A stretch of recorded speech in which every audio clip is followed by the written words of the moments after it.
story has a beginning, a middle, and an end. It's time for me to tell you my story about what really happened.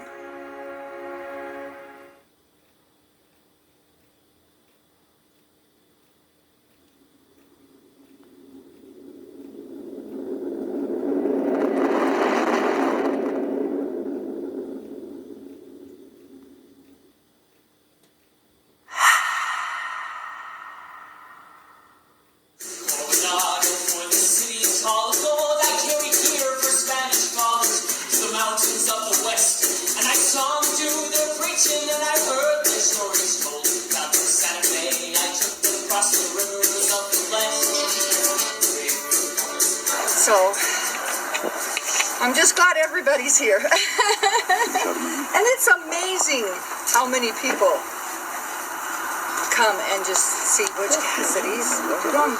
The state of Utah did a survey before they renovated it for $400,000, and there were 70 to 90 people in the summertime that would just drop by.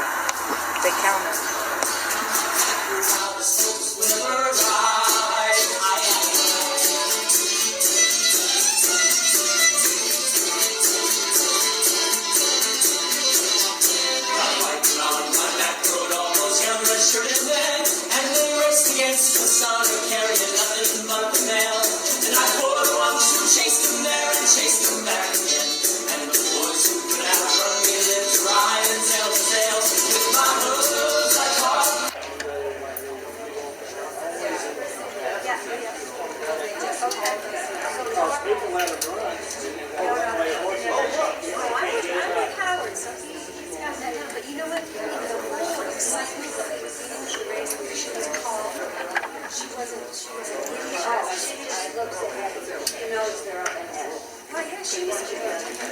Yes, yeah, it's down the trail.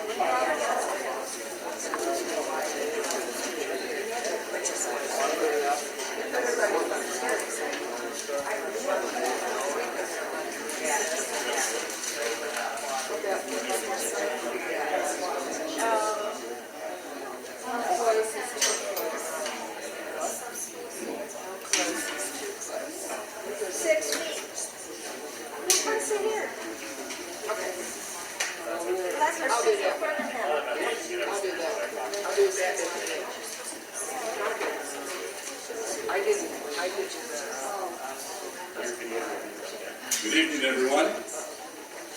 Come on in, get comfortable, get a seat, relax. We're telling stories tonight. My name is Gary Hobday, and I and my wife had the great good fortune to meet Marilyn on not one, not two, but 3 different cruises that we've been on together. I don't know how that happened, but it did. Marilyn is a storyteller. She loves telling stories. I like listening. But I'm going to tell you some stories tonight.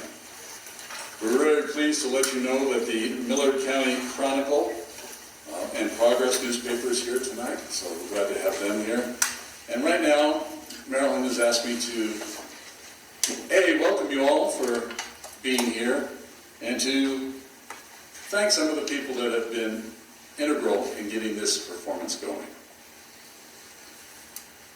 We'd like you to stand as we identify your group or you individually, if you would, please. So, let's have all of our shareholders stand. Those of you who have made the commitment to storytellers. You're our shareholders. You're the ones that are helping to put this all together.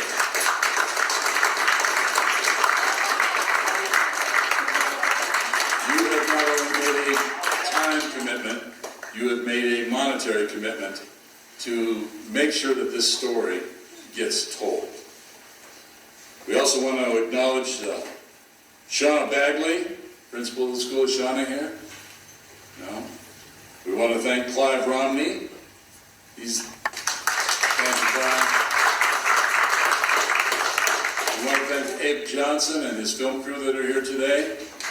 Making sure that this was good documentary.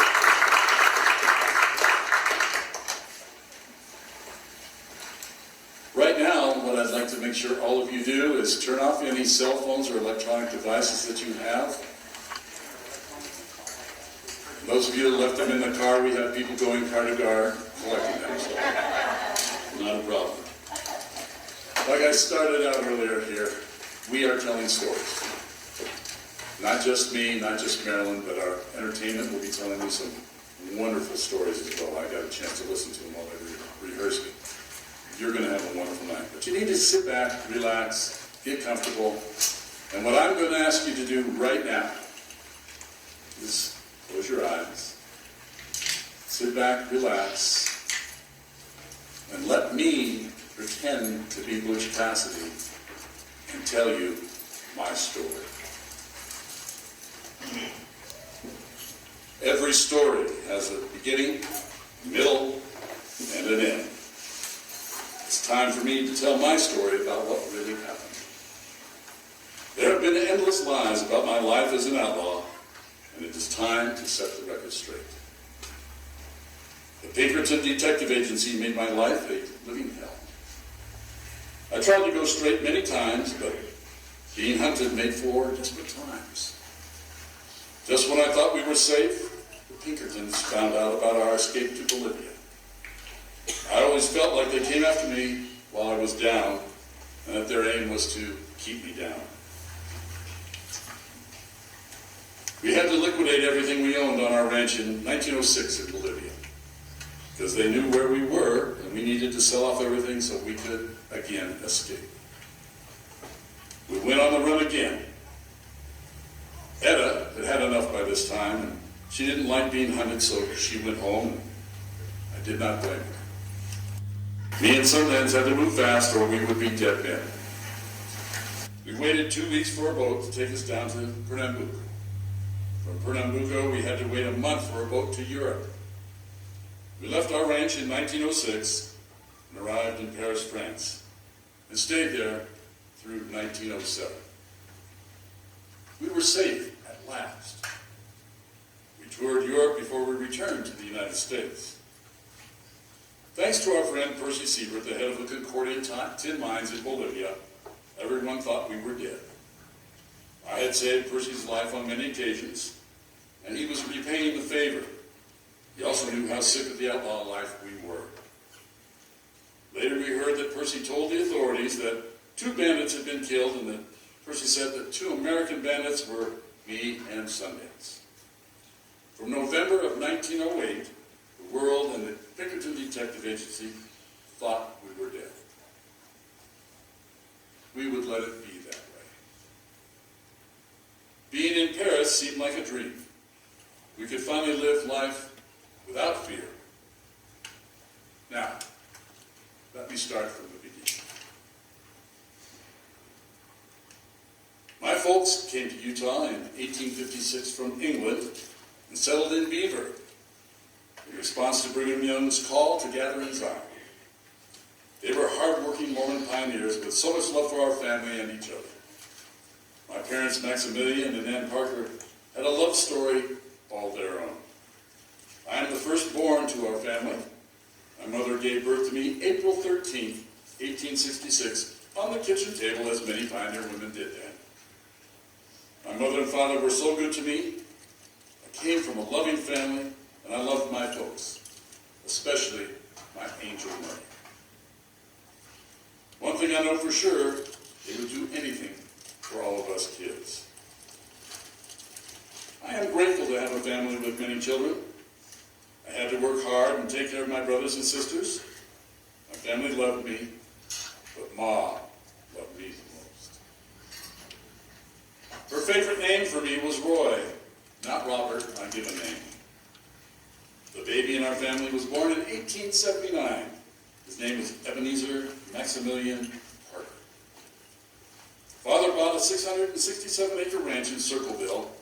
We loaded up the wagon, horses, and cattle, and 7 children, me being 13 at the time, and went through Bear Valley to Circleville, to our new home. There were 9 in our clan, and Ma and Pa started over to make a better life. Life had not been easy with so many children to look after, and settling into a new place as well. I could see that Mom had her hands full. One day, my mother, who was a small woman, I wanted to lighten the mood. So I picked her up and sat her on the front of the kitchen table and yelled, "Come on, kids, bring on the crown. Ma's the queen." My brothers and sisters giggled with laughter. We all had a wonderful time. My grandpa was a Mormon bishop, and I had been raised right by my folks. The trouble seemed to follow me. At 13, I walked into town to the store to buy a pair of blue jeans. The store was locked, so I just figured I'd let myself in and leave a note for the general storekeeper, promising to pay. But he did not find any humor in that situation. He called the law and swore out a complaint against me. The judge let me go, but from that day on, I felt resentment towards anyone in authority. At age 15, I went to Panguitch to a church dance. I had my eye on a girl, and we were getting along real well, dancing and getting to know each other, when another fellow tried to take her attentions away from me. We started to fight, and I knew I had broke his jaw and nearly killed him. I was so mad. I had used my pistol, and I should not have done that. Took off that night on my horse, afraid the law would arrest me for nearly killing the kid. The next day, the law came after me. I had a good horse, and I went as far south as Red Canyon before I saw the posse coming. I had my horse down in the wash, and we were on an old wagon road. I poked the gun up over the bank when they rode up, and I told them to get back or I'd blow their heads off, and they went back. I went on my way, and then I heard the posse coming again. So I hid behind some rocks, and when they got in sight, I started shooting over their heads and yelling. And they went back to Panguitch. Then I came into the Tropic Cannonville area, and I lived on a ranch about 4 miles south of Cannonville with a fellow by the name of Bill Leeds. He was kind of an outlaw himself. I heard several stories about Bill. You know, I thought the law was going to get after me again, so every morning I got up early and saddled my horse, and I was ready just in case. We would meander the ghost-like path that began in Mexico, ran through Utah, and ended in Montana. We had all the hideouts and ranches covered, like the Carlisle Ranch near Monticello, where ranch owners seemed willing to give us jobs, even though they knew we had a reputation as outlaw cowboys. The Carlisle is where me and the boys camped out for 2 nights before and after the Telluride holdup. We were close to Robber's Roost. After Telluride, folks knew who we were, and we made all the papers in the area. During this time, our gang established our getaway hideout in the Hole in the Wall in central Wyoming. The law knew if we made it to Hole in the Wall, we were safe, and they would be dead men if they ever tried to enter. It was 1890 when I bought a cattle ranch near Dubois, Wyoming. We were never successful at raising cattle because we were so busy stealing. I became romantic with Ann Bassett, a rancher's daughter at Browns Park in 1894. Her father, Herb Bassett, supplied me with fresh cattle and horses. Everything seemed to be going my way. That year, in 1894, I went to prison for receiving a stolen horse. Darkest day of my life. I entered the Wyoming State Penitentiary, July 15, 1894. I went to jail for 2 years for receiving a stolen horse. I did my time and got off for good behavior after 18 months. Life in prison made me vow never to get caught ever again. My days were gloomy and downright depressing. My mind was made up. We would get better at robbing and getting away with it. Ann Bassett joined me in Robber's Roost early in 1897, and sometimes we got along, sometimes we didn't. Elsie Lay and his girlfriend Ma joined us. We all lived there like one happy family until I decided to send the women home so we could plan our next robbery. Me and Lay ambushed a group of men in a mining town outside of Castle Gate, Utah, on April 21st, 1897. They were carrying the payroll for the Pleasant Valley Coal Company from the railroad station to their office. We got $7,000 in gold coins and took off for Robber's Roost. Our most famous robbery was June 2nd, 1899, when we robbed the Union Pacific Flyer near Wilcox, Wyoming. We were famous and lots of lawmen were after us, but they never did catch us. We escaped to the Hole in the Wall. my best friend and companion, Elsie Lay, shot and shot in 1925. I was a successful businessman in Spokane, Washington, and desperately wanted to go to Circleville to visit my family. I knew they thought I was dead, and it just didn't feel right for them to think that when I'm alive and well. I borrowed a friend's Oldsmobile sedan and drove to Circleville. I went straight to the old homestead. The cabin had been abandoned, but I saw my brother Mark out in the fields. We had a happy reunion. He told me the sad news about my mother's passing in 1905. He told me how she died of a broken heart because of my outlaw ways. I did not want to hear that. I had caused my mother's early death. Feeling regret, I did my best to carry on. At least I was home. Mark took me into the town and we went to my father Maximilian's home.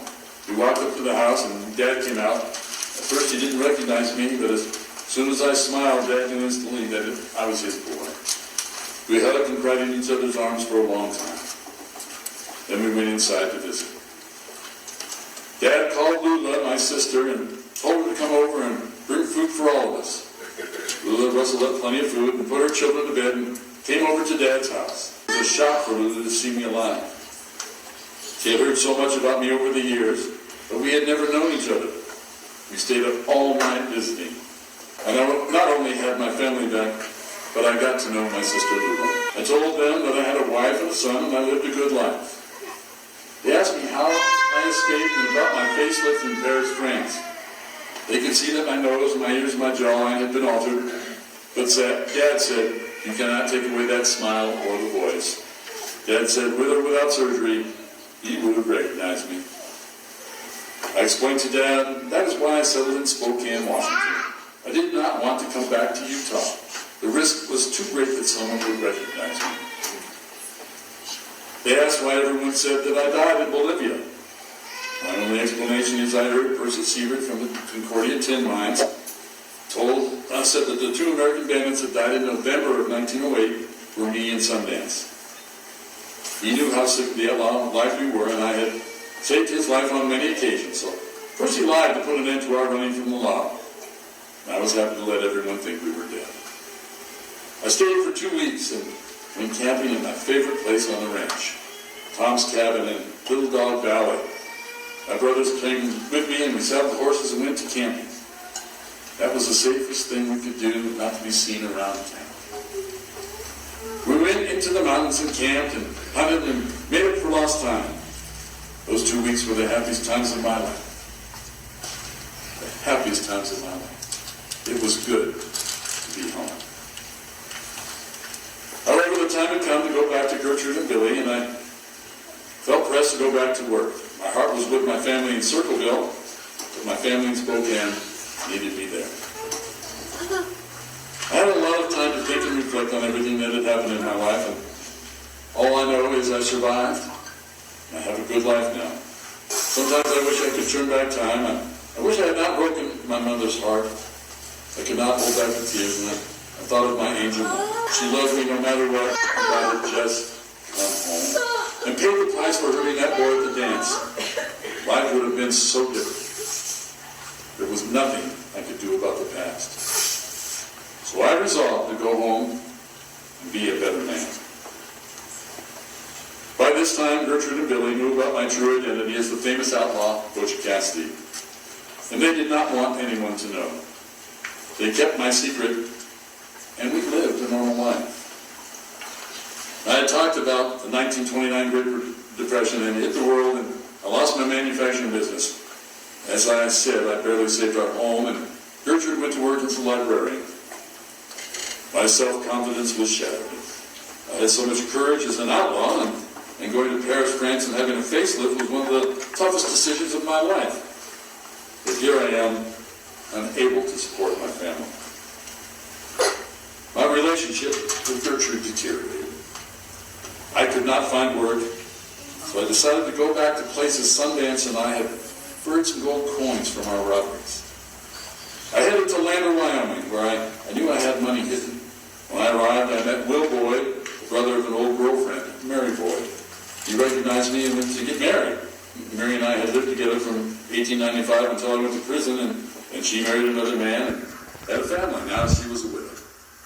The spark was instant. We knew it was wrong, but we both felt as if we had a second chance. We stayed together for several weeks. None of the money I had hidden was there. The only other person that knew about the money was Sundance. He had to have taken all the gold coins. Me and Sundance made a vow not to contact each other, and being a man of my word, all I could do was go back home. I went home to Gertrude and Billy and started to try and figure out ways to provide for my family. I began writing stories to sell to magazines. I had visited with Matt Warner and his family in Price, Utah. Matt told me that he had sold a story to Cosmopolitan magazine. More stories started to flow out of me about my outlaw life, and I wrote Jimmy Kennedy Prospector and Frank Morley. After I wrote several stories, I tried to sell them to whoever was interested. I could not say I was Butch Cassidy, and the stories about Butch Cassidy's life, my life, were never published. Again, I felt like I had failed. From 1936 to 1937, Gertrude and Billy and I had accepted the fact that she would need to continue to support our family, and Billy would live with us for the rest of his life. He worked as a janitor, but was not capable of living on his own. He needed help and care. I was getting restless again and still wanted to find the stashes of gold me and Sundance had buried. I wanted to try one last time. I headed to Tropic, Utah, and met with a fellow by the name of Wallace Ott. Another friend of mine introduced us, and it was good to tell someone about my outlaw life. We talked for hours and hours. I brought Mary Boyd with me, and we continued our secret romance. Suddenly, I was not feeling well, and I had to kiss my old sweetheart goodbye and return home to Gertrude and Billy. Mary wanted to write me, so I gave her my home address and my business address where I used to have my manufacturing company. We said our sad farewells, and I headed home to Spokane. Life had frozen in time, and nothing had changed when I returned home. Gertrude and Billy were both still working. I went to the doctor to see why I was feeling so poor. The news was the worst possible diagnosis. I had stomach cancer. Gertrude and Billy were devastated, and the first thing I thought was, I must write to Mary and tell her that I am ill. I had told her if she wrote to me, she'd send her letters to the business address. Instead, she mailed the letters with very romantic overtures and worries about me to my home address. My health was deteriorating quickly, and Gertrude's and my love had ended years ago. I had been sleeping on the couch for quite some time. I was half out of it when Gertrude announced that she had read Mary's love letter. She was hurt beyond words, and I was the one to blame. She called an ambulance to take me to a government nursing home. Nothing I could do or say to change her mind, and the ambulance arrived, so I went along. The locals of town called the nursing home where I had been moved the poorhouse, because folks that cannot afford a better place end up there.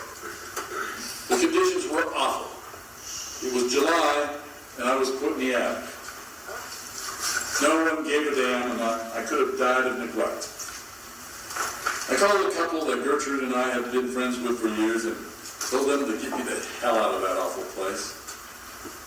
They came and picked me up and drove me to my sister Lula's house in Circleville, Utah. If ever I believe there is a God, it is then. I could not have survived that nursing home, and I had ruined my marriage and destroyed my family. My life was in a mess, and I only had my dad and sister for support. I knew the end was near, so I gathered my family around me and let them know my wishes. We shed a lot of tears knowing that our time together was short. My father Maxie had failing health, and Lula had me and Dad to take care of. She did not complain and went about taking care of everything that Dad and I needed. It was not easy to stay in the house all day, but I could not risk the neighbors finding out that I had come home. Staying inside was my only choice. Yet Lula did not want to have to explain the stranger staying in her home. My father Max and my sister Lula now knew of my wish to be buried in Tom's cabin in Little Dog Valley. That place is my favorite, and I have so many wonderful memories of camping there with my brothers. I wanted to be buried where I had the best time of my life, and I felt safe at last. I asked Lula and Dad to please bury me with my head to the south, my feet to the north, so when I awoke from my sleep, I could see the North Star. I explained that the North Star had always been my guide when I was a cowboy. I knew it would always be my guide to guide me home. He promised they would grant my dying wish. A few days later, I passed from life on Lula's back porch of a heart attack. It was the end of the road for this old fella. My family honored my wishes and buried me at Tom's cabin in Little Dog Valley on our family ranch. I look forward to seeing my angel mother again. And could finally say, I was sorry. I woke up and I saw the North Star, and I was home. Home with my Maker, and ready to be before my God and beg for His forgiveness. I am home.